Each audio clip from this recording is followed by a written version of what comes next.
પછાત સમાજના બાળકો ક્યાંથી ભણશે? માલપુર વાયા અંબાવા શાલમ બાપુના પહાડિયા રૂટની રેગ્યુલર એસટી સેવા બાબતે કલેક્ટર કચેરીમાં આવેદનપત્ર આપવામાં આવ્યું. પછાત સમાજના બાળકો ક્યાંથી ભણશે? માલપુર વાયા અંબાવા શાલમ બાપુના પહાડિયા રૂટની રેગ્યુલર એસટી સેવા બાબતે કલેક્ટર કચેરીમાં આવેદનપત્ર આપવામાં આવ્યું. માલપુર તાલુકામાં ભાજપ સરકારનું સૂત્ર સબકા સાથ સબકા વિકાસ અહીંયા ખોટું ઠર્યું છે. આજ રોજ અંબાવા, કોયલિયા, પહાડિયા, તલાવડી, હરબાઈ, સાલામબાપુના પહાડિયા, આદિવાસી અને ઓબીસી સમાજના 180થી વધારે વિદ્યાર્થીઓ માલપુર ખાતે અભ્યાસ કરે છે. જ્યારે આ ગામડા ડુંગરની ગિરિમાળામાં 200 મીટર ઊંચા ડુંગરથી બસ આવજા કરે છે. આ રસ્તા સિવાય બીજો રસ્તો નથી. છેલ્લા 10 દિવસથી બસ આવતી નથી. માલપુર એસટી નઘરોલ તંત્રના અધિકારીઓ કોઈ જ ફરિયાદ લેવા માંગતા નથી. આ લોકો જાણીબૂજીને ભંગાર બસો આપે જે રસ્તે ઊભી થઈ જાય.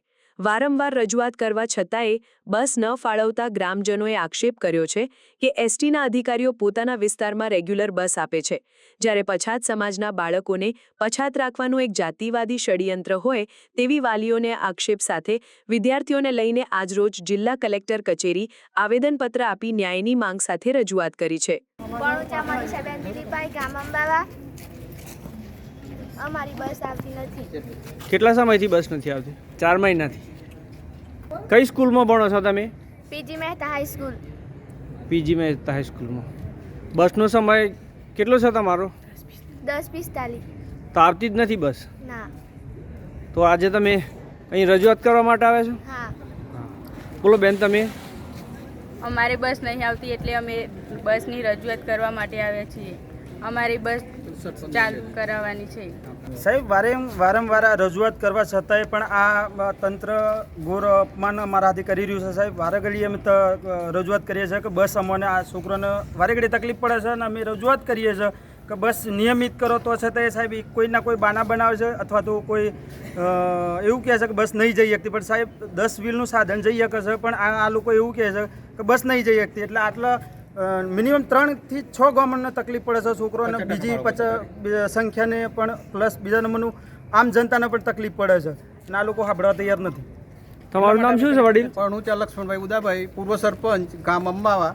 અમે એક રજૂઆત વિદ્યાર્થીઓને અને આમ જનતાની લઈને કલેક્ટર સાહેબને આવેદનપત્ર આપવા માટે આવ્યા છીએ કે અમારા એ 3-4 ગામના વિદ્યાર્થીઓ લગભગ 120 પરચુરણ પાસવાળા છે અને 65 બાળકો એવા છે કે જે છાત્રાલયના છે. 2 બસ ફરે પણ કેવી અનિયમિત, અને કંટ્રોલર માલપુરને રજૂઆત કરીએ તો ભરતા જ નથી અમારી વાત કે તો બસો એમ જ આવી. ડ્રાઈવર કંડક્ટરે એસોસિએશન બનાવી દીધું હતું, એકબીજાને ખો આલે છે કે ભાઈ તારે નહીં જવાનું, મારે નહીં જવાનું, એમ ખાલી પોણીના ખબચોના વિડીયો બનાવીને કંટ્રોલરને ગુમરાહ કરે છે આ લોકો ડ્રાઈવર કંડક્ટરો. અને છેલ્લા સ્ટેન્ડને જઈને પડી રહે કલાકને લેટ બસ લઈને આવે. બસ 9:30 અને 10નો સમય છે, એ જે શાળાએ પહોંચવાનો સમય ને બદલે એ લોકો 11:30 વાગે માલપુર પહોંચાડે છે.